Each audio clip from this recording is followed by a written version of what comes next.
All right, welcome DoorGrow hackers to the DoorGrow show. If you are a property management entrepreneur that wants to add doors, make a difference, increase revenue, help others, impact lives, and you're interested in growing your business and life, and you're open to doing things a bit differently, then you are a DoorGrow hacker. DoorGrow hackers love the opportunities, daily variety, unique challenges, and freedom that property management brings. Many in real estate think you're crazy for doing it. You think they're crazy for not, because you realize that property management is the ultimate high trust gateway to real estate deals, relationships, and residual income. At DoorGrow, we are on a mission to transform property management businesses and their owners. We want to transform the industry, eliminate the BS, build awareness, change perception, expand the market, and help the best property management entrepreneurs win. I'm your host, property management growth expert, Jason Hull, the founder and CEO of DoorGrow. Now, let's get into the show. And today I'm hanging out with Paul. And Paul, it's Kankowski, right? Did I say it right? Yep, you said it right. So Paul Kankowski, welcome to the show. Paul, I'm excited to have you on. I told you in Green Room that I was really excited to have you because this is a topic I think everybody will be interested in. Everybody loves this idea of creating systems in their property management business, figuring out how to leverage technology. And so before we get into this topic, qualify yourself. Tell everybody about you. You've done some really cool things in the property management space connected to this. So introduce yourself. Well, my name is Paul Kankowski. Oh, I'm having echo effect. I'll take that off. Is it echoing? Nope. Maybe you have more than one window open. Yeah,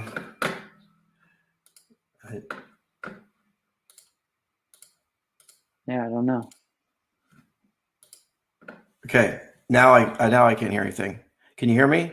Yeah, I hear you fine.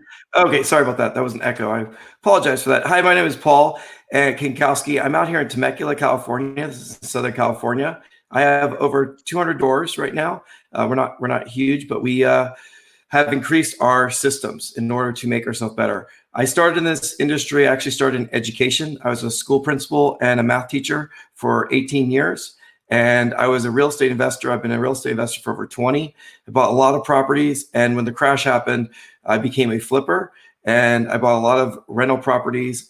And people were doing a really crappy job in my area. Now I actually know a lot of good property managers in my area, but back then I didn't. But at the time, I just didn't have anyone that could do the job right. So I started taking some NARPM classes. And I started using that to manage my own properties. And I only cared about managing my own properties and family for the first 2 or 3 years. And then I went into that to turning into a business. Since I've turned into a business now, I don't want to manage everyday thing. I don't want to be doing inspections. I don't want to be doing all the stuff that you have to do as a one-person show. We have 8 employees, and I've created processes and systems so that they do everything that is done by a computer and everything in the same way, and that I can work on more high-level things and more networking and doing stuff that is more enjoyable in the industry. More enjoyable for you, right? Because some entrepreneurs hate that stuff. Yes, yes, more enjoyable in the sense that I don't like doing inspections. I don't do them anymore. Yeah. I don't like dealing with the tenant issues. I don't like dealing renewals, but I like everything being done my way. I like it being done well. I like it being done the same way every way. So before, as you know, I'd have to get my hands into everything to make sure things were being done so that we were giving the best customer service. Now we have systems in place, so I know that things are being done the way we've stated, and I don't have to just hope that my employees are doing it the right way. Right. So what I want to point out is what's cool about Paul, for those watching, is Paul's built this business around himself and what he wants to spend his time doing versus what most business owners think they should or have to do. So you get to do the things that you enjoy doing on a day-to-day basis, which really is different for every single entrepreneur. Yeah, it's great. I mean, no one I like doing processes and systems and working on them, but I can't, because I was a math teacher for 12 years. So systems and stuff are kind of like a math problem. Like you have a problem, how are you going to solve it? And how you can solve it the same way each time. But it's also, I think it's a great way for people to hire people that can do it for them to get it done right. But you have to be involved in your systems. I don't care if you don't like the math portion of it. It's just very important that you know how they're running so that your business will run right. Right. You can't just stick your head in the sand and throw it at somebody and expect that it's going to be done well. I agree.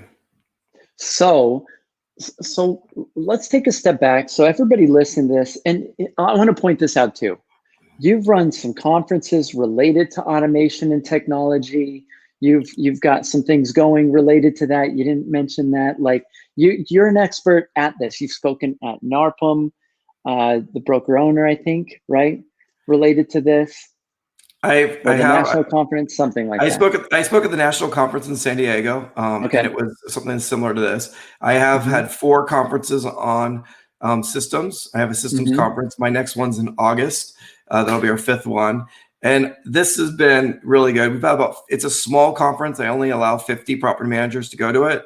And so it's a workshop, not a conference, I always like to say, because it's not a bunch of speakers just speaking. It's a lot of time of you getting down and dirty and actually doing the processes and then having fun with property managers and really getting in conversations. How is your move out? What's your move out different? And sitting there and discussing with other people what they're doing and then creating the process on people that have already paved the path to do good processes. I find that processes, when you sit there and you work with like 5 or 6 other people, you learn where your inefficiencies are, what's great about someone else's process that you can copy.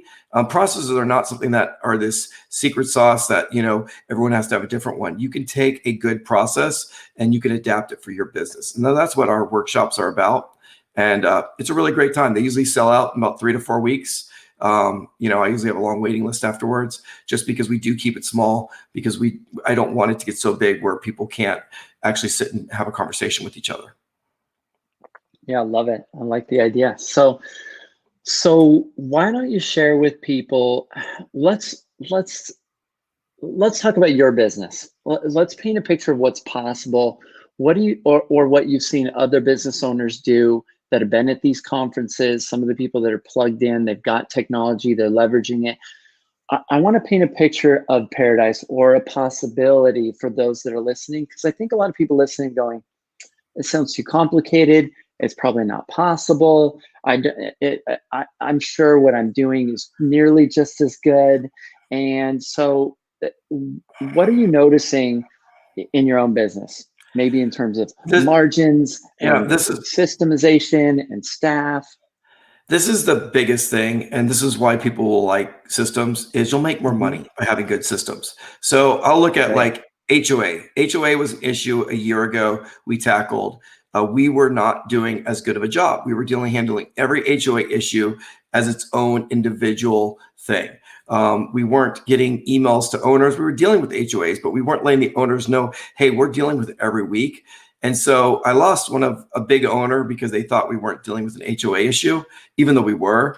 But I lost it because of perception. Perception was they weren't getting an email weekly. So we created a process where the owners get updated every week on the condition of the HOA, when the thing's going to be resolved. And the other things, we make more money. First off, we have owners that are happy. Second, the fines that we're giving to tenants, they weren't happening 100% of the time. When it's not in a set process, a lot of times you're like, oh, I'm not going to charge that because it wasn't that big a deal. They left their trash can out. Well, no, it is a big deal, and it's a $25 charge, and you're going to get that charge no matter what now because it's in the steps. So the employee who's doing it doesn't have to make that decision. Do I charge? Do I not charge? Is this one of those things? So that's a step that might have been missed. So we've noticed our revenue when we have processes doing really well, that it goes up dramatically. I would say, HOA fines, we might have had like a couple $100s in HOA fines the year before, and then now it's thousands of dollars. So that's a huge difference because we were not being consistent on the fine. So that's the huge thing with process. The other thing is everything that doesn't have a process, I have to deal with. Because let's say, here's one that we have not created yet. Owners leaving us and we have to exit them. Well, that's the next process we're making in the next 2 months. Because right now when an owner leaves, I have to do all the work because I don't have a process. So I'm afraid that my employee might do it their way. It might make a mistake. They might not take them out of property meld. And then I'm going to be paying $2 a month for that door that that's not even active because it's not been deactivated or Appfolio, and then it's $1.50 a month. So there's all these little things that, you think, oh, it's only $2, it's only $1.50. You have 20 doors that you're being charged $2 a month, that's $40. And over a year, you're looking at $480. So you have to have good processes so you don't skip minor steps that, you say, oh, well, I don't skip anything. If it's not written down, you make mistakes. You might not make mistakes, but your employees are going to. And, they're not bleeding the business day to day, that they're not going to sleep thinking about the business like you are as a property owner. And so if you write it down and you have it very, every detail there, you're going to, not only you're going to make more money, you're also not going to lose money from having, money just shed through. Okay. Through. So you were just talking about a process that you haven't yet created that you're working on right now. So when you get into this process of creating a new process, how involved are these? Are these like insane and they have lots of different steps and you're thinking of every nuance and every detail? Or are a lot of your processes simple? When I started, they were really simple. When I started, I was Asana. It was a checklist. Yeah. And everything was the same. And it was fine. It was better than nothing, but it wasn't good. Now, my utilities process is 195 steps. Your utilities process is 195 steps. And when someone does a utility, it's about 8 steps for them to finish it. Because one of the things is every utility is listed. And so if you put SDG&E or you put Edison, a different step is going to come up for every single utility. So it asks you questions, and then my person has to go through 195 steps. They go through 9 steps. They go through SDG&E. Then it tells them the phone number to call, who they have to talk to. Sometimes one of our processes for a little water company we deal with, it says talk to Susan, because Susan's the one in the office that they have to talk to in order to pay this bill, because this is a Leaven Haven water district and they're just kind of backwards. I believe that's the one. But it says every detail. There's videos there. So if I get a new person on, they can watch a video, and the video shows them step by step how we put the invoice in Appfolio, how we do everything. So it's a training tool for my new employees. So I just hired a new employee last week. The first thing we tell them is you need to go through ProcessTreat. You need to watch these processes, and you need to go through this 20 times. And then I want you to try it without me even instructing you and see if you know how to do the process. I'm going to watch you do it. If you know how to do it, then I created a good process. If you watch this videos and you go through it 20 times and you still don't have a clue how to do your job, then my process isn't good enough at the stage I'm at right now. So you can be as small as just wanting a checklist and having people skip steps, which is fine, but there's more chance for mistakes, to being so detailed that it's a training manual for every person that comes on. I love it. Yeah, and for those listening, you're currently using ProcessTreat. We've had ProcessTreat, the founder, CEO, on the show before. It was a great episode. Make sure you go back and listen to that episode where we're talking about ProcessTreat. We use it internally here at DoorGrow. I think it's a great software. Now, if somebody is looking to get started with this, or they're showing up at your conference for the first time, they're one of these 50 people, they've got the deer in the headlights eyeballs going on, they're like looking around, they're feeling really intimidated. What is the first process that usually people should tackle? The one that's losing you the most money, the one that's a hemorrhage point. It's usually either move in, leasing. Those are usually 2 of the big ones. Move out. And it's funny because right now we've changed our conference around a little bit. I'm doing a pre-session the first day. So we're doing 4 hours where I'm going to work with small group, 10 people, and we're going to break down your process and build it together for the first 4 hours. Because you're right. I have people at all stages at my conference now. I have people that have been to every single one of mine. So this August, they'll be their 5th time going. Yeah. And I have people that's their first time going. So we wanted to give a difference between those that are first timers and those that have been to 4 of them. So when I started this systems conference 2 years ago, it was 2 years ago last September, I started it because I thought my processes sucked. So I hired a speaker to come and speak to us, and he was pretty expensive. So this is how this conference got started. I said, oh, I put on Facebook, anybody want to share on the speaker cost, and we'll just meet in Vegas. And so we had 10 or 12 companies there. And it just started because 12 of us got together. We split the cost of the speaker and we went together and hung out. We had such a great time. And we found that it was so great just talking with other property managers that we kind of tweaked it a little bit. And then we're like, okay, we are kind of the speakers because, we are in the industry. We know what each other's needs. So now it's all about helping each other. So if you go to this, you're going to go to the 4 hours in the beginning where you're going to get that, and then just go and sit with other property managers and see what they're doing and write little notes and get your checklist. I mean, start as basic as you can. I mean, I have one guy that will only use Google, and everything is Google Sheets, but he has his steps written down and it works for him. Other people are Asana, other people ProcessTreat, other people like Wolfgang Krosky. He's Podio, and he has everything automated where, all his emails are sent out automatically. So everybody that goes this, they're using different software, they're using different things, but they're all there. Their whole goal is to help each other and to make it so that your process will be good. Yeah.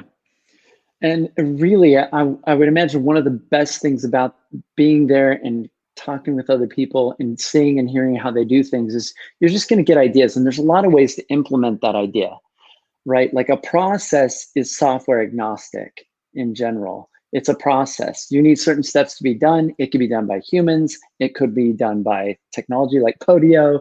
It could be done, whatever, but it needs to be done. And you need to know what the vision is so that you can create it. And sometimes that just comes from getting ideas from other people. Oh my gosh, that's a great idea. You're doing that in your business. We should do that too. And then how could we do that with the tools and resources that we're currently using? Jason, I would say to start a good process, the first thing you do is you get every employee that's working on that process on a table. You get a big white sheet of paper and you write down, what are you doing? So this is our creation of process. Our process is to get them right, take about 2 months. And it sounds like a long time, but it's really not, because the process we do to get our processes. We start off by getting all the people involved in the process, and we write down, what steps are you doing? So we don't skip anything. Then after we get all the steps down, then I send it to, I have someone in my office named David who will sit there and put it into ProcessTreat with all the bells and whistles and all the changes and when this is going to happen. Then we sit there and we go through it, and I try to break it. I go through every single step and I see where I'd run into a problem. And that's like the very first month. So it's the very first, because I'm only working on it for an hour here, an hour there. And so, I'll work on it for an hour and say, hey, this is tweaked. And a week later, he fixes that. And I look at it and say, okay, this is good. After that, I give it to the person who's actually going to be doing the job. And their job for the first month is to try to find where the process doesn't work. And while they're doing the process, to be like, oh my gosh, we forgot to put the charge in for the tenant or whatever it is. If they find something wrong with the process, then, I'm going to, praise them beyond belief because they broke my process. So breaking my process is a good thing. And then throughout the entire year, or whenever we have a process, whenever a problem occurs in my company, so an HOA gets missed and we have some major issue with some HOA, then we look through the process and we say, was the mistake by the employee or is the mistake by the process? If the mistake is by the process, we fix the process right then, right there, get it right again. If the mistake is by employee, we show them, look, here's the steps. What happened? Why'd you skip it? Oh, I'm sorry. I just skipped the step. Now they know that it was them. So it's really easy. In the past, when you just have, hey, here's how you do it, employee, you're always like blaming the employee. Well, a lot of times it's not the employee's fault. It's your process. Yeah, that makes sense. A broken process ensures you're going to have a bad employee a lot of times. Yes, I agree. So I'm going to recap this. This is what I wrote down. So it takes you about 2 months. You're going to first document it, sit down as a team. Then you're going to build it. Then you're going to break it. Then you're going to fix it. Then you're going to test it. And then it sounds like over time, you're going to optimize it based on what feedback you're getting from your team and what feedback you're getting from clients and tenants and owners and problems that are coming up.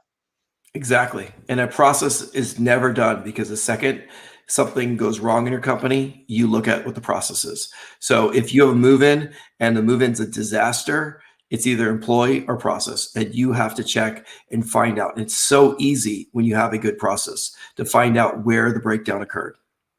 I think this is an interesting thing to point out, because I get a lot of people that come to me and they're like, I need the perfect magic owner's manual. Where can I buy that? Or I need this. And I'm like, and I tell them every single property manager's business is so unique, so different. How you want things done is going to be different. And no business is ever perfect. It's never just done. And I think a lot of property managers think, I just need this one thing that I could just strap onto my business and it'll finally be perfect and it'll finally be done and I won't have to ever like mess with it again. And I think that's just not reality, right? You've got things really well dialed in and you're still working on stuff. Well, and I bought multiple different companies and through NARPM that I'm glad I bought them because I did look at them. But I can tell you right now, there's some things I bought that I never, we kind of looked at, we never really did. And it says blank your property management company name, and it's very, very detailed and stuff like that. But until you sit down, if you buy something and it gives you a basis to start working on your thing, don't think, I spent $1,000 on this. Now I can just implement it in my company. You have now you have kind of a framework.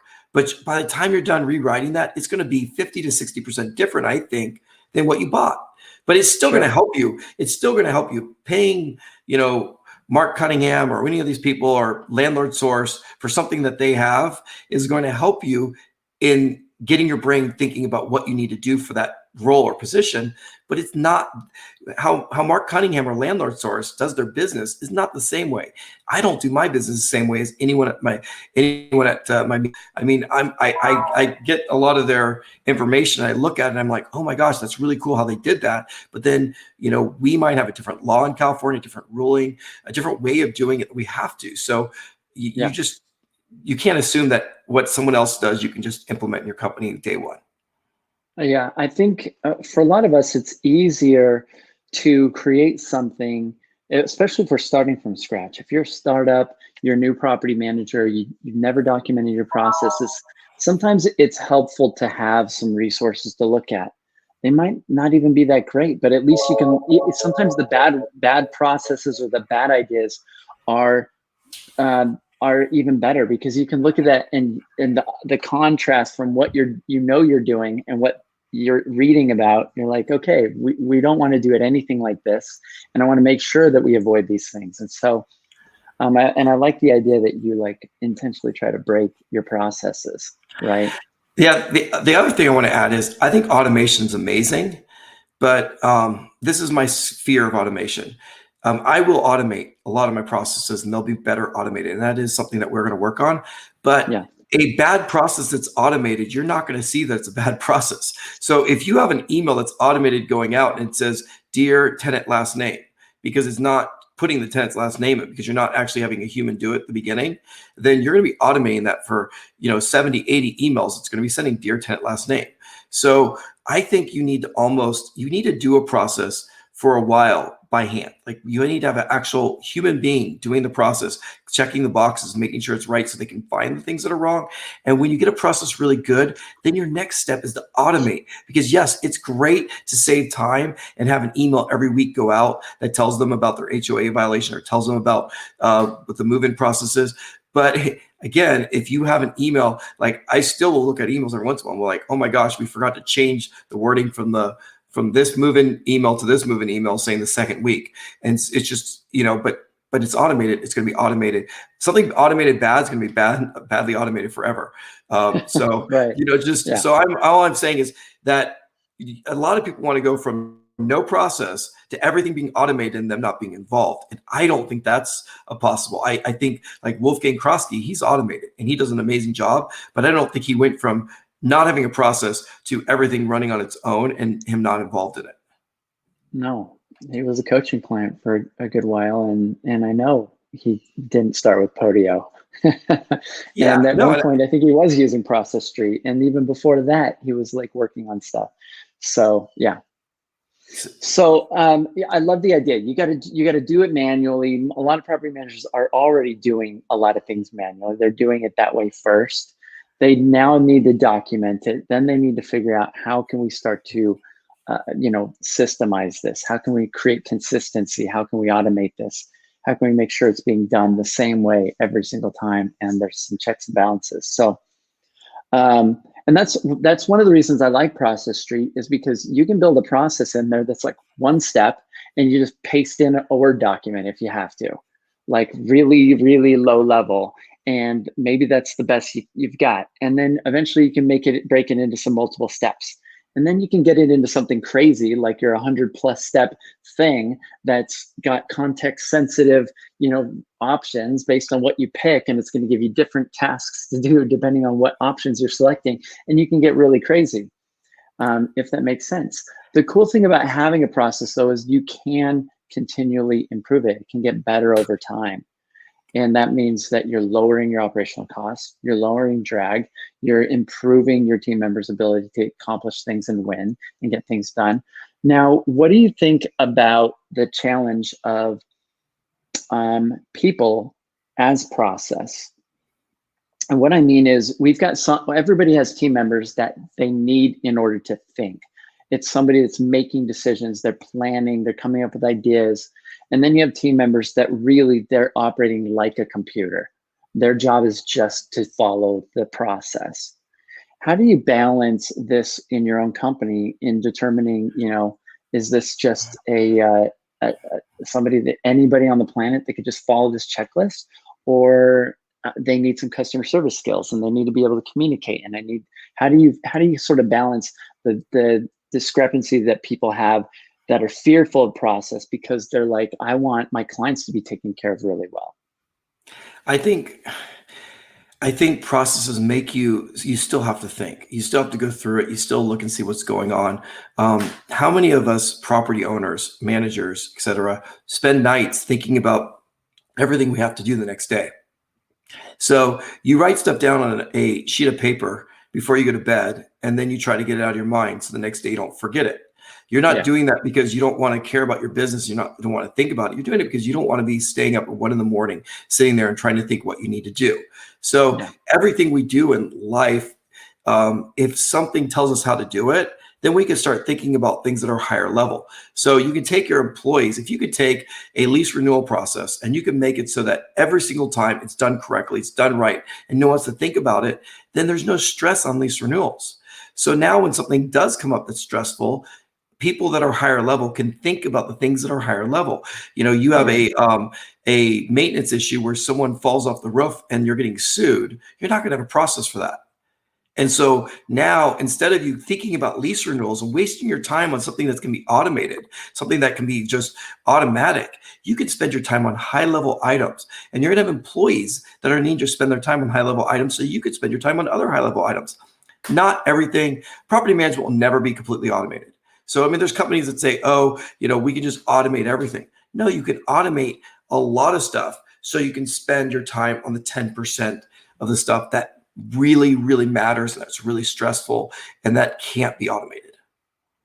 And we've talked about this on the show, I think probably several times with different companies, but ultimately the goal, in my opinion, when it comes to technology, when it comes to automation, when it comes to systems, is to take off the plate of yourself and your team members the stuff that's really redundant, the stuff that could be systemized, so that you can focus more on depth. I think that's where property managers are going to be able to compete with the big conglomerates, the big companies that are super tech-based, is that it's going to be about relationships. Property management is a high-touch relationship type of business. And if process and systems allow you to create a more personal touch and to go deeper and to spend more time communicating more intimately with more depth with tenants, residents, owners, then I think you're creating a business that is going to have significant value, and it's going to have longevity because it's built on relationships. Ultimately, it's people that are giving you the money, and people, we tend to like humanity and we tend to like people. Yeah. And it's just, if you're spending as a business owner 20 hours a month on something that can be done automated, or something that can be done by someone at a less level, you have to think of what your time is valued. If you don't value your time and you want to do everything in your business, I mean, when I had 30 doors, I did everything. When I had 50 doors, I was still doing everything. But if you don't, you have to figure where you value your time. I mean, I have 5 remote employees and I have 2 employees in my office. People are like, oh my gosh, that's ridiculous amount of employees you have for the amount of doors you have. We're profitable, and we're profitable because, we're in California, or, I think we price ourselves well, but it's the customer service level we give. Our competition, some of them, they're missing the mark. They're not giving that customer service. And so we're giving it. So someone's not going to leave because of some deep discounter who's giving really bad customer service, where, retention is so huge. And I've seen so many property managers talk about retention being better than growth. Because if you're losing 20, 30% of your doors, all your time and ability is going to stay even. But if you can get your retention, if you can get that down to 5 or 10%, then that the amount of doors, because people are spending $500, $1,000 a door to get a new lead, but then they're having other doors walk out the door. So my thing is, give really good customer service and don't let those doors leave you. And you won't. And I mean, they're going to leave you because they're selling and stuff like that, but don't let them leave you because you're not doing the job right. So, and I find that with clients, a lot of times the issue with retention, and because I agree, like retention is a significant thing. The issue with retention is often created during the sales and onboarding. And so if you can really systemize and automate and build a really solid process during the sales and onboarding, you've got a really solid sales process and you've got a really solid onboarding process that really develops a strong relationship that will carry you for years with some clients. I agree. And the trust level will be higher, even if the communication later on is really low. If you created that in the beginning, they're going to trust you. And it's going to be a lot stronger. If that's not done effectively during onboarding and sales, and that isn't created well, there's going to be a lot of uncertainty, a lot of fear. They're going to be questioning everything that you do. There might end up being a lot more operational costs related to that, and they're probably not going to stay with you as long. I agree. I mean, we have one person whose new owner onboarding is their main priority. It's making sure that new owners have a good experience and are treated well, and the onboarding experience is great. Never lose a customer. I think one of the podcasts I heard about that, and I read the book, and it was a great book, just, about customer service and taking it to the next level. The other thing is, people will spend so much money on different things and then don't answer their phone. So, if you can have your people working on process, working on other things, and then you answer your phone, you're not going to let that lead that you just played when they clicked $30, $20 get away. So processes are huge for your business. To me, they're the number one building block. I don't think everyone on all the boards is always like, how can I grow? How can I grow? How can I grow? And I think growth is important. But if you grow and you don't, and all of a sudden you add 100 doors in 1 year, and it was just you and you have no process and everything's in your head, then you're gonna lose those doors, because you're not gonna be able to give. When you had 30 doors and you go from 30 to 130, and you said you had the customer service you gave those 30 people, you're not gonna be able to give them 130, because all of a sudden then you're gonna hire someone. They're gonna be like, well, how do I do it? I'm like, well, you just gotta listen to my head. No one can read your head. So even if you're a single person that's by themselves, if you want to give a task away, then start working on the process for it. Assume that you have to give that away. And if you're at 50, 60, 70 doors, I would tell those people it's more important for you to start working on processes right now, unless you plan on just staying at 50, 60 doors and never want to grow. So this is one of the greatest secrets that I coach entrepreneurs when they come into our programs. One of the very first things I start them with is helping them get clarity on where they can get leverage the quickest first. And it's usually different for everybody. There's some similarities, but the way to identify that is usually done through getting clear on where your time's actually going. So I have them do a time study. And then I have them identify which things are energizing them and which things are draining them. And then which things are strategic versus tactical. Because strategic stuff grows your business. Tactical stuff just keeps it going, right? Most of the processes we're talking about is tactical work. The strategic work is what you're talking about doing in creating a new process. You're like, we're going to work on this new process for the next 2 months. We're going to get this dialed in. That's what grows companies. And so if you get to stay in your area of genius, the things that you really enjoy doing as a business owner, and you've identified what those are, because you're clear on which things are causing you grief and energizing you and versus draining you, then you know exactly what to offload. You know what to give to your assistants and different people. And we've had different great companies, on here talking about like Anaquim, Hire Smart VAs, Great Assistant. We've had companies talking about, virtual team members and whatnot. Those are great episodes if you want to listen to those on the DoorGrow show. We touch on a lot of those different ideas, but I think ultimately one takeaway I want everybody to get is that everybody can have the property management business that they enjoy, that they love having, and it can be built around you and what your unique strengths are. Maybe you love the accounting side. Maybe you love doing the phone calls and the customer service, connection with people. Maybe you're a people person. Maybe you geek out on systems and process, but you can do whatever you want to do in your business if that's your intention. And I think we get stuck sometimes having the business that we think that we need to do, like the job that we need to do in the business instead of the business that we want. I would agree with that 100%. Last year we grew, I think we grew 80 doors. So that's probably about the average, what we're averaging between 5 and 10 doors a month. We haven't really started spending a lot of money on marketing because I really wanted to first get everything correct and right. But one of the things is one of my property management friends who's in my mastermind group, he calls me once a month and asks me, "Hey, Paul, did you talk to a tenant this month?" And I'm not allowed to talk to tenants because it was taking time away that I could be doing other high level things. And I need to trust that my team will deal with my tenants. Now, right. If it gets to a certain level, then I have to talk to a tenant. Then that's a different call, but I have to make sure I'm actually thinking about when I talk to a tenant. So when a tenant calls because they're pissed off about the fact that we paid a utility bill and they got a charge, I have to trust that my team's going to handle it, my team's going to do it, and that I'm not going to get involved in it, because I find when I get involved in it, then I might do something that wasn't like the process that we agreed upon as a team. And so I've even had to, as an owner, I'm like, it's $25. You talking for 10 minutes, not worth my time for $25. Yeah. And so I have to be out of it because I will be like, yeah, just waive the $25. I don't want to talk to them anymore. So it's really important that no matter who you are, that you follow what you're telling your team to follow. And a lot of times you've been doing it yourself, you made your own decisions, but once you make a decision on how you're going to run your process and what your rules are, you have to company-wide have to stick to it. And so I laugh because it's usually us as the owner that are the worst culprits of not following what we said we're going to do.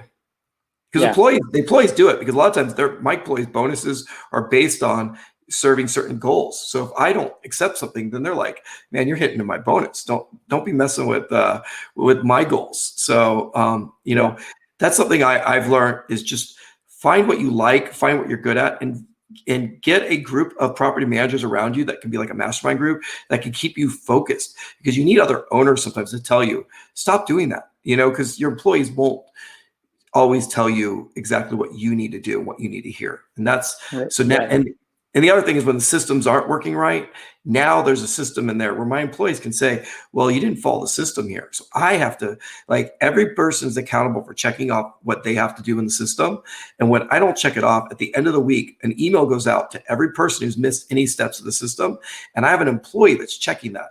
And my name is on there if I miss a part of my systems, and it will list. So I never want to be on there with 3 or 4 items that I missed, because that would look really bad. So that's another thing where the accountability, I'm not being the accountability part. I have an employee on Saturday answers the phones, and her job on Saturday, because it's not very busy, is to go through every single process in our thing and write down who hasn't met their deadlines for that process. Yeah. So accountability. It works really good. And so, I mean, none of us want to see our name on that list. And so everybody's getting their stuff done. And it's not because I'm going to yell at them. It's because we don't want to be mass emailed to the whole team that you didn't do your job. Right. Yeah, it creates lateral pressure, which is a positive thing. That means you don't have to like come down on them all the time. There's this lateral pressure, this internal peer pressure, in which most employees and team members are, recognition based. That's how they're most motivated rather than financially. And so they want to be seen as doing a good job, and they want to be recognized. And that's like the opposite, right? There's that pressure. So they want to make sure they avoid that. Exactly. Yeah, it makes sense. And we also do, our bonuses are based on not being recognized. I mean, even my bonuses, but so everything is based on getting your job done. So what I saw in the past when we didn't have someone that was going through it weekly, we had some processes where they'd be open for 3 or 4 weeks and not being completed yet. And now it's very rare that a process, it will definitely not be there if you're listed on that 1 week. Because if you're listed the second week for the same one, then you're having a conversation with me. Then you're going to me. But so our processes are never missed for more than 5 days, 7 days, right in there, which is huge. The only thing I really that I'm still trying to figure out is maintenance, because maintenance, I use Property Meld, and I'm still trying to figure out how I can make sure maintenance, or my maintenance team, doesn't get missed. And Property Meld has a lot of good ways of doing that. But that's something that I'm currently working on, is how on a weekly basis we can check to make sure none of that's missed. So we've got everything that you do, you have to find using the software, systems that will work to check on the system. Right. Cool. Well, Paul, this is, I think it's been really fascinating. I think everybody listening got a lot of value out of this. I loved your tips for where to start. Anything else you'd throw out there and want to say to anybody before we wrap this up about creating systems in their business? I just tell them the dates. It's not up on our web. Our website is pmsystemsconference.com, and the dates of our conference will be August 10th through 13th. It's in Las Vegas. It'll be at the Rio. It is not up yet. We should have it up in the next week or two. We're still working on. We just booked. We just got the rooms and booked everything yesterday. So we just booked for August. But it's a really good time. Last time in January, we went ziplining on one of the nights. So we also try to do fun stuff, because if you're working all day, you also want to have fun. So another time we went bowling one night. It's just a great time to get together with small amount of property managers and get to know them. So I've enjoyed it. People always ask me, how long am I going to do it? I'm going to do it until it stops becoming fun. When it becomes a job, then I'll stop doing that workshop. But right now I go there and it's kind of like seeing a bunch of old friends. Cool. Love it. All right, Paul. Well, thanks for coming on the DoorGrow show. Appreciate you. Thank you so much, Jason. You have a wonderful day. All right. So check out his website. Check that out. Thanks everybody for tuning in. If you have a moment, be sure to like and subscribe. If you're watching this on YouTube, be sure to like and subscribe. And then if you are listening to this on our podcast in iTunes, then please leave us a review. We would love it. That would be great. And if you are a property management entrepreneur, you're struggling, you're frustrated, you're not sure what you need to do in order to grow, there's a lot of different ways you can approach growth depending on what challenges you're dealing with right now. And we have solutions for various things here at DoorGrow that we can help you with. Please reach out. You can check us out at doorgrow.com. And we will talk to you soon, everybody. So until next time, to our mutual growth. Bye, everyone.